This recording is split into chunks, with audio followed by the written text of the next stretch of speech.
심리학자 홍영표 박사의 인간 수업. 이 시간 한국자원의개발연구소 홍영표 박사님 자리해 주셨습니다. 할렐루야 박사님 안녕하세요. 네, 안녕하세요. 반갑습니다.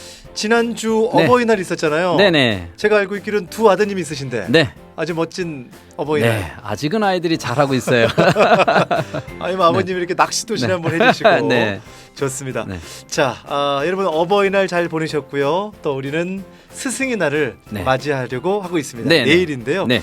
여러분 사랑하는 선생님들에게 또 감사의 인사 꼭 전하길 바라고 우리 인간 수업이 또 그런 정신이 이어지는 거 아니겠습니까, 박사님? 예, 그럼요. 그래서 요새는 또 스승의 날 되면은 예, 뭐 선생님 하루 쉬게 하신다든지 예. 뭐 그리고 뭐 일절 뭐 이렇게 선물 같은 거는 아예 이제 그런 걸 아예 차단하기 위해서 네. 그냥 아예 오지 말라고. 정말 중요한 거는 스승의 날의 본질이 우리가 뭐 스승의 날 꽃을 주고 뭐 드리 이런 것도 중요하지만 예. 정말 선생님 하루 쉬게 하는 것도 중요하지만 지난 시간에 어떤 얘기했던가요? 우리 어머님들이나 아버님들이 아이들에게 우리 선생님들의 권위가 중요하다. 세워주는 예. 것. 자, 이게 빨리 세워야 됩니다. 권위가 세워져야 된다. 네네. 오늘 여러분 이 시간 오늘 아침 또 우리 사랑하는 선생님들 많이 계시잖아요. 네네. 학교 선생님뿐만 아니라 네. 교회 선생님 다 계신데 네. 그 권위를 한번 여러분이 세워주시면 좋겠어요.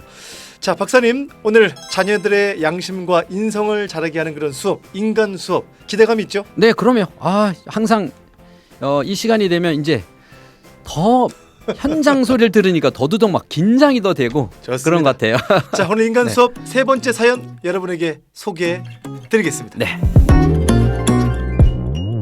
저희 이제 아기가 지금 이제 학교에 중학교 1학년이거든요. 네. 근데 이제 아이가 아무래도 코로나 때문에 혼자 있기도 했고 집에 이제 계속 혼자 오래서 있다 보니까 아무래도 우울감도 조금 많아진 것 같고 얼마 전에 이제 학교에서 심리 검사를 했는데 우울감이 좀 되게 높게 나왔더라고요. 학원이나 이런 것들도 처음에 뭐 좀 다니자고 하면 싫어요, 안 할래요. 그러니까 별로 하고 싶은 의욕이 없는 거예요, 친구가. 야외 활동도 거의 하지 않고 네. 뭐든지 하기 싫어하니까 그게 제일 힘든 것 같아요. 애가 5학년 때 아빠가 돌아가셨거든요. 그랬군요. 네, 그래서 그 충격이 조금 있었던 것 같아요. 네. 아빠 이야기는 좀 자기가 스스로 안 하려고 하더라고요. 네, 네. 그래서 저는 편하게 그냥 농담시로 하긴 한데 네. 친구들이나 이제 교회 사람들한테도 되게 좀 창피하다고 아는 사람이 없었으면 좋겠다고 이야기를 하는 거예요. 그러니까 친구들이나 교회 사람들이 다 아니까 그게 네네. 싫은 거예요. 그래서 네네. 아무도 없는 곳으로 이사 가고 싶다고 음. 그렇게 이야기를 하더라고요. 네. 코로나19로 또 우울해져 있는 우리 중1 아들에 대한 또 이런 사연이 도착을 했어요. 또 그 마음도 박사님 이해가 가요. 네. 이해가 아무도 가네요. 없는 곳으로 네, 또 네. 이사 가고 싶은 또 네. 그 마음도 저도 그 마음이 충분히 공감이 되네요. 마음이 아파요. 예. 네, 이렇게 5학년이면 한창 사춘기, 예. 사춘기 예민할 때 어려서도 아니고 그런 예민할 때 그런 큰 일을 겪은 당했다 거죠. 하니까 예. 그게 아마 트라우마로 자리를 잡고 아마 오랫동안 이 아이를 힘들게 하지 않을까라는 생각이 마음이 아팠습니다. 어떻게 권면해 주셨어요, 박사님? 일단 크게 이제 두 가지로다가 이 아이가 이제 사춘기 되면서 무기력해지는 거, 무기력, 우울하죠. 네. 무기력해지는 거하고 이제 우울해지는 두 가지인데요. 보통 중학교 2학년 정도의 나이가 되면 중2병 오잖아요. 예. 근데 이 중2병 아이들의 뇌 상태하고 우울증 증세하고 보면 비슷해요. 그래요? 네네. 그 하는 행동들도 비슷하고 거의 비슷한데 보통 우리가 이러잖아요. 마음이 약간 좀 안 좋을 때는 친구들을 하나 만나고 들어오면 어때요? 기분 좋게. 그렇죠. 그렇죠. 여행 갔다 오고 뭐 영화 한 편 보고 막 이러면 좀 우울하게 가라앉죠. 예. 그래서 청소년들은 특히 관계에서 친구들 관계를 소중하게 생각하기 때문에 그런 우울한 감이 심하지만 않으면 웬만한 거는 친구들하고 그 관계를 통하면서 우리가 중2병 정도를 쉽게 넘어가는 애들이 되게 많거든요. 예. 근데 이 코로나는 그런 걸 전부 단절시켜버린 거예요. 그렇겠네요. 그러니까 아이가 친구 한번 만나고 싶어도 안 되고 친구들하고 어디 놀러 가고 싶어도 안 되고 만나서 마음껏 수다 떨고 싶어도 안 되고 이러한 것들 때문에 요즘 아이들이 우울한 아이들이 훨씬 많아진 이유는 원래 우울한데 그거를 잊어버리면서 풀을 수 있는 곳이 없어졌다는 거예요. 그거는 유독 아이들뿐만 아니라 엄마나 아빠도 마찬가지죠. 지금 이 방송을 듣고 있는 모든 분들도 그럴 수 있죠. 그러니까 각자 우울이 집안 식구에서 한 명만 우울하면 나머지 식구들이 그것을 받아줄 수가 있는데 이 집뿐만이 아니라 보통 우리가 지금 듣는 많은 분들 가정에서 하나에만 우울하면은 그걸 받아주는데 아이만 예민한 게 아니라 엄마도 그렇고 아빠도 그러니까. 예. 그러니까 그전 같으면 쉽게 웃으며 받아줄 수 있는 것도 너 요즘 왜 그러니? 너만 힘드니? 나도 힘들어. 자, 이렇게 해서 사소한 걸 가지고 부부지간이라든지 부모와 자식 간에 문제가 발생하고 있다는 게 요즘 가장 큰 문제점으로 발생이 되는 거죠. 예. 그래서 이제 제가 이 아이에게 두 가지 이제 문제점. 첫째는 아이가 점점점 무기력해지는 것은 물론 아빠 문제 이런 전체적인 영향도 있지만 제일 큰 문제는 이제 이 아이가 중2병 정도의 어떤 이런 증세가 오는 것 같고요.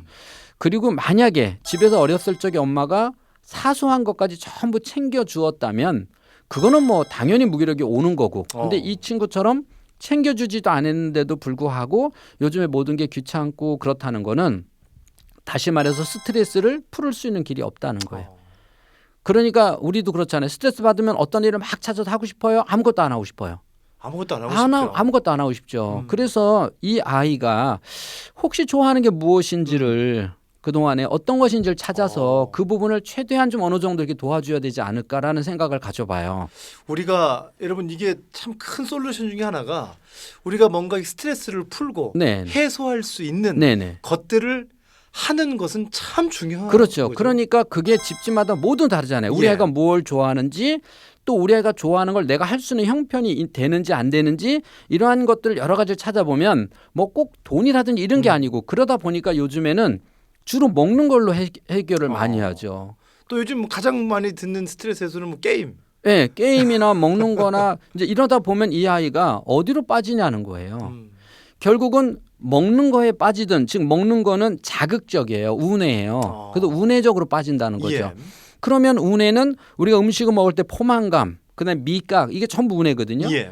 자, 그것을 공부로 푸는 애가 있냐는 거예요.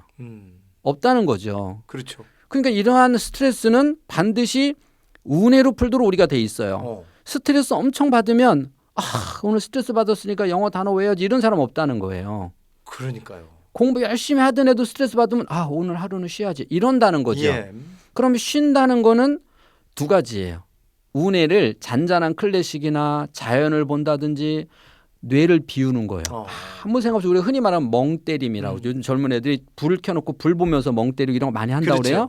그게 뇌를 그야말로 다 비우는 거예요. 안정시키는구나. 네, 비우는 건데 그것 말고 또 하나의 방법은 더 자극적인 방법이에요. 어떤 거예요? 자극적인 방법은 게임에서 가상으로 뭘 죽이고 살리고 막 이러한 것들이 또 뇌에 자극을 주니까 이게 또 우뇌 활성화가 되는 것처럼 느낀다는 거죠. 뇌는 오히려 뇌가 엄청난 스트레스 받은 것처럼 과부하가 걸리는데 그 스트레스인 건데 생각은 그렇죠.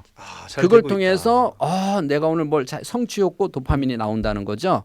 그래서 두 가지로 빠져나간다는 거죠. 그러면 결국 부모님은 건전한 방법으로 아이가 스트레스를 풀을 수 있도록 유도를 해주는 것이 바로 부모의 역할이다. 이렇게 보여지는 거죠. 자, 오늘 아침 우린 가장 쉬운 방법이 건전하지 않은 방법을 추천할 때가 저도 그렇고 많아요. 이렇게 우리가 건전한 방법으로 유도하려고 그러면 에너지가 드니까. 사실 이런 거죠. 저는 우리 아들하고 이제 30년도 넘게 살았잖아요. 근데 과연 내가 우리 아들을 얼마나 알고 있을까?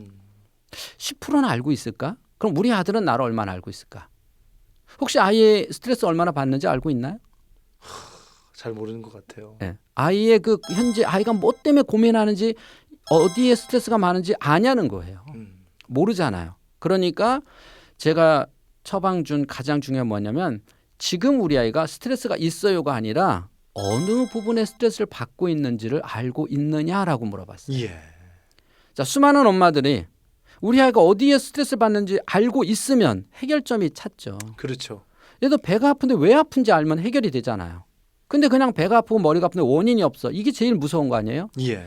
그래서 첫 번째는 아이가 스트레스 받는 원인, 무기력해지는 원인이 어디에 있는지를 찾고 두 번째는 이 아이를 통해서 그럼 내가 어떻게 이 아이의 스트레스를 풀어줄 수 있을까라고 하는 것. 또 하나는 자, 아빠 문제예요. 보통 사람들은 아이가 이제 그 유스트레스, 좋은 스트레스가 있고 나쁜 스트레스가 있거든요. 예. 좋은 스트레스는 유스트레스는 오히려 극복을 하게 돼요. 우리가 남자들이 군에 갔다 온 거 이건 좋은 스트레스예요. 좋은 스트레스예요. 그리고 극기훈련 좋은 스트레스. 우리가 보면 운동선수들이 왜 한 겨울에 얼음물 깨놓고 막 군인이나 막 들어가잖아요. 그렇죠. 그걸 왜 들어가냐고요. 이건 좋은 스트레스예요. 아이가 아빠 문제를 보통 아빠 문제뿐 아니라 이런 부분에 애들이 어떤 문제를 피하게 하려고 하지 말고 부닥치게 하세요. 그래도 그 역경을 통해서 그걸 받아들이게 해서 성숙하게 만들어줘야 돼요. 아이들이 어릴 적에 아프고 나면 키가 크는 것처럼 느껴진다고 그러잖아요. 그걸 철이 든다고 그래요. 그러니까 애가 철이 들어서 성숙하도록 만들기 위해서는 스스로 본인이 부닥치도록 부모가 해줘야 돼요. 예를 들어서 아이가 물에 빠질까 봐 계속 엄마가 물에 못 들어가게 하는 게 아니라 차라리 힘들더라도 수영을 가르치라고 해요. 물을 먹더라도 수영을 가르쳐서 아이가 그 수영을 할 수 있도록 만들어주는 게 그게 부모 역할인데 너무 자식을 사랑하는 방법이 잘못되면 아예 내가 안고만 수영장에 안고만 있다 보니까 어느 날 놓칠 때 아이를 놓칠 때 얘는 물에서 허부적거리면 그때는 어떻게 할 거냐는 거예요. 예. 그래서 나는 정말 안쓰러운 일을 어쩔 수 없이 되돌릴 수 없는 일이라면 이사를 가고 싶은 이 마음에서 차라리 이 아이가 부닥쳐서 본인 스스로 해결할 수 있도록 준다면 더 성숙한 아이로 자랄 수 있지 않을까. 더 예. 당당한 아이로 자랄 수 있지 않을까 생각이 듭니다. 응원하고 기도합니다. 네. 인간 수업 오늘 여러분과 함께 수업 시간을 갖고 계십니다. 오늘 시간 마무리 한번 해주시죠. 오늘은요. 우리 아이의 스트레스는 어디에서 오는가. 우리 아이의 스트레스는 어디에서 오는가. 인간 수업 내용을 공유하기 원하시는 분들 지금 샵 1069번입니다. 단문 50원, 장문 100원의 유료 문자로 인간 이렇게 두 글자 문자 주시면 링크 주소 공유하겠고요. 추첨을 통해 엄마가 행복해지는 뇌 습관 5분 추첨해서 선물 전합니다. 그리고 한 분을 선정할 거고요. 홍 박사님, 여러분이 저 이런 고민이 있고 또 이런 질문이 있어요. 궁금해요. 네. 다 좋습니다. 주시면 한 분 선정해서 직접 여러분에게 아주 자세하게 전화를 드릴 예정입니다. 여러분의 구독과 좋아요 정말 중요하거든요. 더 힘찬 방송 네. 만들게끔 여러분 도와주시면 감사하겠습니다. 지금까지 홍양표 박사님이었습니다. 고맙습니다. 네, 감사합니다.